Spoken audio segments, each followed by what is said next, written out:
High friends, welcome back to channel. ഇന്ന് നമ്മൾ കാണാൻ പോകുന്നത് ദി നെക്സ്റ്റ് പ്രിൻസ് എന്ന സീരീസിൻ്റെ 13ാമത്തെ എപ്പിസോഡാണ്. എപ്പിസോഡിലേക്ക് കടക്കുന്നതിന് മുന്നേ തന്നെ ഒരാളുടെ പേര് നമ്മുടെ ചാനലിൽ പറയുമെന്ന് ഇങ്ങനെ ചോദിച്ചിട്ടുണ്ടായിരുന്നു. ആളുടെ പേര് അഗൻസ് എന്നാണ്. കറക്റ്റ് ഇങ്ങനെയാണ് പ്രൊനൗൺസ് ചെയ്തതെന്നൊന്നും അറിയത്തില്ല. ഹായ് അഗൻസ്, പേര് പ്രൊനൗൺസ് ചെയ്തതിൽ തെറ്റുണ്ടെങ്കിൽ ക്ഷമിക്കണം കേട്ടോ. അപ്പോൾ ഇനി എന്തായാലും നമുക്ക് നേരെ എപ്പിസോഡിലേക്ക് കടക്കാം. എപ്പിസോഡിൻ്റെ സ്റ്റാർട്ടിങ്ങിൽ തന്നെ കാണിക്കുന്നത് ഫ്ലാഷ് ബാക്കാണ്. കനിൻ്റെ അമ്മ ജീവനോടെ ഇരുന്ന സമയത്ത് അവരുടെ കൊട്ടാരത്തിൽ ഒരു പ്രശ്നങ്ങളും അറ്റാക്കും ഒക്കെ നടന്നുകൊണ്ട് തന്നെ രാജാവ് കനിൻ്റെ സുരക്ഷയ്ക്ക് വേണ്ടിയിട്ട് കനിനെയും അവൻ്റെ അമ്മേനെയും മാറ്റി താമസിപ്പിക്കാനായിട്ട് തീരുമാനിക്കുകയാണ്. കനിൻ ആ സമയത്ത് നല്ല കുഞ്ഞായിരുന്നു. ഇങ്ങനെ അവരെ UK-യിലേക്കാണ് വിടാനായിട്ട് തീരുമാനിക്കുന്നത്. ആ ഒരു ടൈമിന് കനിൻ്റെ അമ്മ പറയുന്നുണ്ട്, കനിൻ്റെ അച്ഛൻ ഇവിടെ ഇല്ലല്ലോ, പോകുന്നതിന് മുമ്പ് ഒന്ന് കാണണമെന്നുണ്ടെന്ന് പറയുന്നുണ്ട്. എന്നാൽ രാജാവ് ഞാൻ ഓൾറെഡി അവൻ്റെ അടുത്ത് സംസാരിച്ചാണ്. അവൻ പറഞ്ഞു അവന് നിങ്ങളെ കൊണ്ടാക്കാനായിട്ട് വരാൻ പറ്റില്ല, കുറച്ച് തിരക്കുണ്ട്, നിങ്ങൾ പൊക്കോളനായിട്ട്. ഇത്രയും ഗാർഡ്സ് ഉണ്ടായിട്ട് പോലും നമ്മുടെ കൊട്ടാരത്തിൽ ആൾക്കാർ കയറി ആക്രമിച്ചു. അതുകൊണ്ട് ഇനി എന്തുണ്ടാവുമെന്ന് പറയാൻ പറ്റില്ല. നീ അതുകൊണ്ട് ഇപ്പം തന്നെ കനിനെയും കൊണ്ട് പോകാനായിട്ട് പറയുന്നുണ്ട്. അങ്ങനെ അവരവിടെ നിന്ന് എഴുന്നേറ്റ് പോയി കഴിയുമ്പോഴാണ് ചരൻ്റെ അമ്മേനെ കാണിക്കുന്നത്. ചരൻ്റെ അമ്മ ആക്ച്വലി അവിടുത്തെ ഒരു റോയൽ ഗാർഡ് തന്നെയായിരുന്നു. അതുകൊണ്ടാണ് ചരനും ഇപ്പോൾ അവിടുത്തെ ഒരു റോയൽ ഗാർഡായിട്ടിരിക്കുന്നത്. ചരൻ്റെ അമ്മ എപ്പോഴും സംരക്ഷിക്കുന്നത് ഇതുപോലെ കനിൻ്റെ അമ്മേനെയൊക്കെ തന്നെയാണ്. അതുകൊണ്ട് തന്നെ ഇപ്പോൾ കനിൻ്റെ അമ്മ പോയി കഴിയുമ്പോൾ രാജാവ് പറയുന്നുണ്ട്, UK-യിൽ നീ വേണം അവരെ പ്രൊട്ടക്ട് ചെയ്യാനായിട്ട്, നീ അവരെ കൂടെ പോകണം. ആ സമയത്തെല്ലാം ചരനെ ഞാൻ നോക്കിക്കോളാന്ന്. എന്നാൽ ആ ഒരു കാര്യം അവർക്കൊന്നും താല്പര്യം ഉണ്ടായിരുന്നെന്ന് തോന്നുന്നില്ല. അവർ പറയുന്നുണ്ട് അത് ശരിയാണെന്ന് തോന്നുന്നില്ല എന്ന്. രാജാവ് അപ്പോൾ അതെന്താ ശരിയല്ലാത്ത, ഞാൻ ഇവിടെ വെച്ച് തീരുമാനം എടുക്കുന്നു, ചരനെ ഞാൻ അഡോപ്റ്റ് ചെയ്യാണ്, അതിലൊരു തെറ്റുണ്ടെന്ന് എനിക്ക് തോന്നുന്നില്ല എന്ന് പറയുന്നുണ്ട്. ആ ഒരു കാര്യം ചരൻ്റെ അമ്മയ്ക്ക് ഇഷ്ടപ്പെട്ടില്ല. പക്ഷേ രാജാവായതുകൊണ്ട് അവർക്ക് എതിർക്കാനും പറ്റിയില്ല. അവർ ഓക്കെ എന്ന് പറഞ്ഞിട്ട് അങ്ങ് പോകുന്നുണ്ട്. പിന്നീട് ഇപ്പോൾ പ്രസൻറ്റിലേക്ക് വരുമ്പോൾ വാർത്തയിൽ ആർച്ചറി കോമ്പറ്റീഷനിൽ ഇടയിൽ നടന്ന അറ്റാക്കും ഇങ്ങനെ വെടിവയ്പ്പും കാര്യങ്ങളും കൊല്ലാൻ ശ്രമിച്ചതും ഒക്കെ തന്നെ ഇങ്ങനെ വരുന്നുണ്ട്. അതേ ടൈമിന് തന്നെ ഇപ്പോൾ രാജാവിനെ കാണിക്കുമ്പോൾ അയാളാണെങ്കിൽ ഹോസ്പിറ്റലിലാണ്, ഒരു വെടി കൊണ്ടിട്ടുണ്ടായിരുന്നു. സോ ഇപ്പോൾ ഹോസ്പിറ്റലിൽ കിടക്കുന്ന ടൈമിന് രാജാവിൻ്റെ മകൻ നമ്മുടെ കനിൻ്റെ അച്ഛൻ രാജാവിന് എന്താവും ഇങ്ങനെ ഓർത്ത് പുറത്ത് തന്നെ നിൽക്കുന്നുണ്ട്. ആ ടൈമിന് കനിൻ അങ്ങോട്ടേക്ക് വരുന്നുണ്ട്. കനിൻ്റെ അടുത്ത് നീ ഓക്കെ ആണെന്നൊക്കെ ചോദിക്കുമ്പോൾ കുഴപ്പമില്ല അച്ഛാ, ഞാൻ ഓക്കെ ആണെന്നൊക്കെ പറയുന്നുണ്ട്. ആ സമയം അവിടെ നിന്നൊരു നേഴ്സ് വന്നിട്ട് പറയുന്നുണ്ട് ഇപ്പോൾ ക്രിട്ടിക്കൽ സ്റ്റേജ് കഴിഞ്ഞു, രാജാവ് ഇപ്പോൾ കുഴപ്പമില്ല, ബുള്ളറ്റ് എടുത്ത് മാറ്റിയിട്ടുണ്ട്, ആൾ ഓക്കെ ആണെന്ന്. അങ്ങനെ കനിൻ്റെ അച്ഛനാണെങ്കിൽ രാജാവിനെ കാണാനായിട്ട് റൂമിലേക്ക് കയറിപ്പോവാണ്.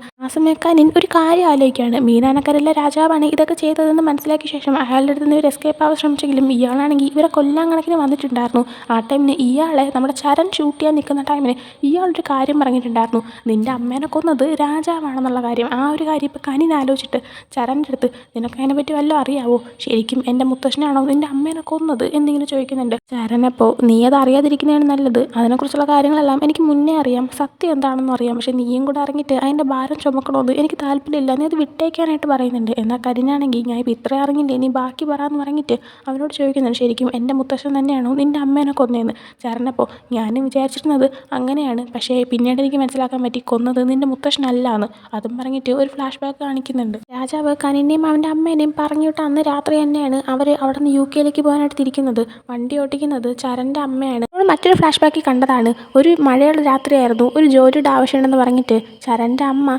ചരൻ്റെ അടുത്ത് ബായി പറഞ്ഞ് വീട്ടിൽ നിന്ന് ഇറങ്ങിപ്പോയത്. ആ ഒരു പോക്കിൽ തന്നെയായിരുന്നു അവർക്ക് അപകടം പറ്റിയവർ മരിച്ചും പോയത്. ആ ഒരു സീനാണ് ഇവിടെ നടക്കുന്നത്. ചരൻ്റെ അമ്മയും ഇവരുടെ കാറിൽ പോവുകയാണ്. എന്നാൽ ആ ടൈമിന് ഇവരുടെ വണ്ടിക്ക് ഒരു അറ്റാക്ക് നടക്കുന്നുണ്ട്. ചരൻ്റെ അമ്മ കനിൻ്റെ അമ്മേനെയും കനിനെയും രക്ഷിക്കാനായിട്ട് സ്പീഡിൽ തന്നെ വണ്ടി ഓടിച്ച് പോകുന്നുണ്ട്. എന്നാൽ എന്ത് പറയാൻ, ഓപ്പോസിറ്റ് വേറൊരു കാറും വരുന്നുണ്ട്, ഇവരുടെ വണ്ടിയിലേക്ക് ഇടിക്കുന്നുണ്ട്. അങ്ങനെ തന്നെ അവിടെ ആക്സിഡൻറ്റ് ആവുന്നുണ്ട്. ആ ടൈമിന് ഇവരുടെ തന്നെ വേറെ കുറേ ഗാർഡ്സ് അങ്ങോട്ടേക്ക് മറ്റൊരു കാറിൽ വരുന്നുണ്ടായിരുന്നു. ആ കൂട്ടത്തിൽ തന്തനായി ഉണ്ടായിരുന്നു. തന്തനായി കാറിലേക്ക് വന്ന് നോക്കുമ്പോൾ കനിൻ്റെ അമ്മയ്ക്കും ചരൻ്റെ അമ്മയ്ക്കും ബോധം ഉണ്ടായിരുന്നില്ല. ഒരുപക്ഷെ അവരപ്പോൾ തന്നെ മരിച്ചിട്ടുണ്ടായിരിക്കും. എന്തായാലും തന്തനായി നോക്കുമ്പോൾ കനിൻ്റെ കരച്ചിൽ കേൾക്കുന്നുണ്ട്. അങ്ങനെ ഉടനെ തന്നെ അവനെ വണ്ടിയിൽ നിന്ന് പുറത്തേക്ക് എടുക്കുന്നുണ്ട്. ചരനും ഇവരറിയാതെ ഇവരുടെ വണ്ടിയിൽ കയറിയിരുന്ന് ആ സ്പോട്ടിലേക്ക് എത്തിയിട്ടുണ്ടായിരുന്നു. തൻ്റെ അമ്മ ഇങ്ങനെ മരിച്ചു കിടക്കുന്നത് കാണുമ്പോഴത്തേക്കും അവൻ വന്നിട്ട് കരയുന്നുണ്ട്. ആ സമയം തന്നെ മഴ പെയ്യുന്നുണ്ട്. സോ അതുകൊണ്ടായിരിക്കും അവന് മഴേനെ ഇത്രയും പേടിയുള്ളത്. അങ്ങനെ ഈ ഒരു കാര്യമെല്ലാം പറഞ്ഞു കഴിയുമ്പോൾ കനിൻ പറയുന്നുണ്ട്, അപ്പോൾ ഞങ്ങളൊക്കെ കാരണം തന്നെയല്ലേ നിൻ്റെ അമ്മ മരിച്ചത്, ഞാൻ മാത്രം രക്ഷപ്പെട്ടു, നിൻ്റെ അമ്മ മരിച്ചു പോയില്ലേ, ഐ ആം സോറി എന്ന് പറയുന്നുണ്ട്. ആ സമയം ചരൻ അതിന് നീ എന്തിൻ്റെ സോറി പറയുന്നത്, നീ എന്നൊരു കുഞ്ഞു കുട്ടിയായിരുന്നില്ലേ, ഇതൊന്നും ആരെയും തെറ്റല്ല, ഞങ്ങളുടെ ജോലി എന്ന് പറയുമ്പോൾ നിങ്ങളെയൊക്കെ പ്രൊട്ടക്റ്റ് ചെയ്യാനുള്ളതാണ്, അതിൻ്റെ ഇടയിൽ ഞങ്ങൾ ചിലപ്പോൾ മരിച്ചു പോകും, അതൊക്കെ നമ്മുടെ ജോലിയുടെ ഭാഗമാണ് എന്നിങ്ങനെ പറയുന്നുണ്ട്. അടുത്ത അവർ രണ്ടുപേരും കൂടെ ആയിട്ട് നേരെ ബബ്ലുവിനെ കാണാനായിട്ട് അവൻ്റെ റൂമിലേക്ക് പോവാണ്. ബബ്ലുവിന് ഇപ്പോൾ ബോധം വന്നിട്ടുണ്ടായിരുന്നില്ല, എന്നാൽ അവൻ ഓക്കെയാണ്. കുറച്ച് കഴിയുമ്പോൾ ബബ്ലുവിന് ബോധം വരുന്നുണ്ട്. ആ സമയം തന്നെ ബബ്ലു ആദ്യം അങ്ങോട്ടാണ് ചോദിക്കുന്നത് നിങ്ങൾ ഓക്കെ അല്ലേ എന്ന്. ആ സമയം കാര്യം നീ ഫസ്റ്റ് നിന്നെക്കുറിച്ച് ശ്രദ്ധിക്കുക, ഞങ്ങൾക്കാർക്കും ഒരു കുഴപ്പമില്ല, നീ വേണം നന്നായിട്ടിരിക്കാനെന്ന് പറയുന്നുണ്ട്. ആ ടൈമിന് തന്നെ കനിൻ്റെ അച്ഛൻ വന്നിട്ട് പറയുന്നുണ്ട്, മുത്തശ്ശനിപ്പോൾ കുഴപ്പമില്ല, ഓക്കെയാണ്, നമുക്കിനി തിരിച്ച് അങ്ങ് കൊട്ടാരത്തിലേക്ക് പോകാൻ ടൈമായി എന്ന്. ആ സമയം തന്നെ ടി വിയിൽ പൊയ്ക്കൊണ്ടിരിക്കുന്ന ന്യൂസിൽ കാൽവിൻ്റെ ഒരു ന്യൂസ് വരുന്നുണ്ട്. അതായത് കാൽവിനാണെങ്കിൽ നമ്മുടെ ജയിലിൻ്റെ അവിടെ ഒരു പ്രൊട്ടസ്റ്റിൽ പങ്കെടുത്തിട്ടുണ്ടായിരുന്നല്ലോ, അതിലിങ്ങനെ പങ്കെടുത്തെന്നും അതിപ്പോൾ അതിൻ്റെ വീഡിയോ വൈറലായിക്കൊണ്ടിരിക്കുകയാണ്. അങ്ങനെ പങ്കെടുത്തതിൻ്റെ കാര്യം അറിഞ്ഞപ്പോൾ തന്നെ കാൽവിൻ്റെ അച്ഛൻ, അതായത് ബുജാർല രാജാവ് കാൽവിനെ തിരിച്ചു പോകാനായിട്ട് വിചാരിച്ചിരിക്കുകയാണ്. അതേപോലെ തന്നെ ബുജാർല രാജാവ് അറിയിക്കുകയും ചെയ്തായിരുന്നു ഇപ്പോൾ ഈ നടന്ന പ്രൊട്ടസ്റ്റിൽ ഒന്നിനും തന്നെ അവർക്ക് യാതൊരു പങ്കുമില്ല, അതിൽ ഇടപെടാനും താല്പര്യമില്ലാന്ന്. അങ്ങനെ ഈ ഒരു ന്യൂസ് കണ്ടു കഴിയുമ്പോഴത്തേക്ക് കനിൻ വിചാരിക്കുന്നുണ്ട് മിക്കവാറും കാൽവിന് നല്ല വഴക്ക് കിട്ടാനൊക്കെ ചാൻസ് ഉണ്ടെന്ന്. അതിനുശേഷം ഇപ്പോൾ കൊട്ടാരത്തിൽ കാണിക്കുമ്പോഴത്തേക്കും മീനാനക്കരയിലെ രാജാവ് മരിച്ചു. അതുകൊണ്ട് തന്നെ ഇപ്പോൾ ബാക്കി 3 രാജാക്കന്മാരും അവിടെയുണ്ട്. ആ സമയം റാമിലിൻ്റെ അച്ഛൻ ഇനി കോമ്പറ്റീഷൻ എപ്പോഴാണ് കണ്ടിന്യൂ ചെയ്തത് എന്ന് ചോദിക്കുമ്പോൾ അവയുടെ അച്ഛനാണെങ്കിൽ ഈ സമയത്ത് തന്നെ അതിനെക്കുറിച്ച് സംസാരിക്കണമെന്ന് ചോദിക്കുന്നുണ്ട്. ആ ടൈമിൽ കനിൻ്റെ അച്ഛനാണെങ്കിൽ ഇപ്പോൾ രാജാവിൻ്റെ സിറ്റുവേഷനൊക്കെ ഒന്ന് ഓക്കെ ആവട്ടെ, എന്നിട്ട് കാര്യങ്ങളെല്ലാം നോക്കിയിട്ട് നമുക്ക് എന്തായാലും കോമ്പറ്റീഷൻ്റെ കാര്യം സംസാരിക്കാം. പക്ഷേ ആർച്ചറി കോമ്പറ്റീഷൻ്റെ ഒരു പോയിന്റ് നമുക്ക് എടുക്കാൻ പറ്റത്തില്ല, കാരണം ആ സമയത്താണല്ലോ അപകടമൊക്കെ ഉണ്ടായത്. പിന്നെ ആർച്ചറി കോമ്പറ്റീഷൻ വീണ്ടും നടത്താൻ പറ്റുമെന്ന് തോന്നുന്നില്ല എന്ന് പറയുന്നുണ്ട് ആ ടൈം റാമിലിൻ്റെ അച്ഛൻ. അപ്പോൾ എന്താ പറയുന്നത്, ഇപ്പോഴൊന്നും കോമ്പറ്റീഷൻ നടത്തൂല എന്നാണോ? രാജാവിന് വയ്യാതായാൽ പോലും കോമ്പറ്റീഷൻ കണ്ടിന്യൂ ചെയ്യേണ്ടതല്ലേ എന്നിങ്ങനെ പറയുമ്പോഴത്തേക്കും അവയുടെ അച്ഛനാണെങ്കിൽ എന്തൊക്കെയാണ് നിങ്ങൾ സംസാരിക്കുന്നത് എന്ന് ചോദിക്കുന്നുണ്ട്. ആ ടൈമിന് കനിൻ്റെ അച്ഛൻ നിങ്ങൾ പറഞ്ഞ ശരിയാണ്, കോമ്പറ്റീഷൻ നടത്തേണ്ടതാണ്, പക്ഷേ നമ്മളിൽ ആരൊക്കെയാണ് സേഫായിട്ടിരിക്കുന്നത് എന്നൊന്നും നമുക്കറിയത്തില്ല. അതുകൊണ്ട് മത്സരത്തിൻ്റെ ഇടയിൽ ആർക്കെങ്കിലും എന്തെങ്കിലും സംഭവിച്ചു കഴിഞ്ഞാൽ കൂടുതൽ പ്രശ്നമാകത്തല്ലേ ഉള്ളൂ. സോ നമുക്ക് എന്തായാലും ഇപ്പോൾ കോമ്പറ്റീഷൻ വേണ്ടാന്ന് പറയുന്നുണ്ട്. അതിനുശേഷം റാമിലിൻ്റെ അച്ഛൻ വീട്ടിൽ വന്നിട്ട് അതിൻ്റെ ആ ഒരു ദേഷ്യമെല്ലാം തന്നെ റാമിലിൻ്റെയും പൈതയുടെയും മുന്നിൽ വെച്ച് കാണിക്കുന്നുണ്ട്. അയാൾ പറയുന്നുണ്ട്, നീ ജയിക്കാനായിട്ട് വരുമായിരുന്നു, നിനക്ക് നല്ല പോയിന്റ് ഉണ്ടായിരുന്നതാ, അവന്മാർ മനഃപൂർവ്വം കോമ്പറ്റീഷൻ വേണ്ടെന്ന് പറഞ്ഞതാ, കാരണം നീ ജയിക്കും, എനിക്ക് എല്ലാത്തിൻ്റെ അടവ് മനസ്സിലാവുന്നുണ്ട്, നിനക്ക് ദേഷ്യം വരുന്നില്ല, എനിക്ക് അതിനൊക്കെ കൊല്ലണമെന്ന് തോന്നുന്നുണ്ടെന്ന് പറഞ്ഞിട്ട് അയാളാണെങ്കിൽ നല്ലപോലെ ദേഷ്യം കാണിക്കുന്നുണ്ട്. എന്നാൽ റാമിൽ ദേഷ്യമൊന്നും കാണിക്കുന്നില്ല, ആ സൈലൻ്റ് ആയിട്ട് നിൽക്കുന്നുണ്ട്. അതുകൊണ്ട് അയാൾ ചോദിക്കുന്നുണ്ട്, നിനക്ക് ദേഷ്യമൊന്നും ഇല്ലേ, നീ എന്താ ഇങ്ങനെ നിൽക്കുന്നത്, നിനക്ക് ജയിക്കണമെന്ന് ആഗ്രഹമില്ല എന്നൊക്കെ. അതും ചോദിച്ചുകൊണ്ട് അയാൾ റാമിലിനെ അടിക്കാനായി പോവാണ്. എന്നാൽ പൈതയെ അതിൻ്റെ ഇടയിൽ കയറിയിട്ട് നിങ്ങൾ റാമിലിനൊന്നും അടിക്കരുത്, ഞാൻ പണിഷ്മെൻറ്റ് ഏറ്റുവാങ്ങാൻ തയ്യാറാണ്, നിങ്ങളൊന്നും ചെയ്യരുതെന്ന് പറയുന്നുണ്ട്. ആട്ടേൻ അയാൾ എൻ്റെ ഇടയിൽ കയറാനായിട്ട് നിനക്ക് എന്ത് അധികാരമാണെന്ന് ചോദിക്കുന്നുണ്ട്. എന്നാൽ പൈതായി എപ്പോഴും മാറാതെ റാമിലിനൊന്നും ചെയ്യരുതെന്ന് പറയുന്നുണ്ട്. അങ്ങനെ അയാൾ പൈതായിനെ അടിക്കുകയാണ്. പൈതായി താഴേക്ക് വീഴുന്നുണ്ട്. അവൻ എഴുന്നേക്കാതിരിക്കാനായിട്ട് അവനെ ചവിട്ടുന്നുണ്ട് അയാൾ. എന്നിട്ട് റാമിലിനോട് പറയുന്നുണ്ട് പൈതായുടെ മുഖത്തേക്ക് ചവിട്ടാൻ. റാമിലിനാണെങ്കിൽ അത് കേൾക്കുമ്പോൾ ഷോക്കാണ്. റാമിലാണെങ്കിൽ അത് വേണ്ട അച്ഛാ, അത് പറ്റത്തില്ല എന്ന് പറയുന്നുണ്ട്. എന്നാൽ അയാൾ മര്യാദയ്ക്ക് നിന്നോടല്ല ചവിട്ടാൻ പറഞ്ഞത് എന്ന് പറഞ്ഞിട്ട് റാമിലിനെ കൊണ്ട് പൈതായുടെ മുഖത്ത് ചവിട്ടിപ്പിക്കുകയാണ്. റാമിലാണെങ്കിൽ കരഞ്ഞുകൊണ്ടാണ് ചെയ്യുന്നത്. അവൻ പൈതായുടെ മുഖത്ത് ചവിട്ടി കഴിയുന്നതും അയാളാണെങ്കിൽ റൂമിൽ നിന്ന് പുറത്തേക്ക് ഇറങ്ങി പോകുന്നുണ്ട്. ഉടനെ തന്നെ അവനാണെങ്കിൽ അവൻ്റെ കാലെടുത്ത് മാറ്റുന്നുണ്ട്. പൈതായി അവിടെ കിടന്ന് കരയാനായിട്ട് തുടങ്ങുന്നുണ്ട്. റാമിലും അവിടെ ഇരുന്ന് കരയാണ്. എന്നിട്ട് അവൻ പതുക്കെ പൈതായുടെ അടുത്തേക്ക് പോകുന്നുണ്ട്. എന്നാൽ പൈതായി അപ്പോൾ റാമിലിനെ പിടിച്ച് മാറ്റുന്നുണ്ട്.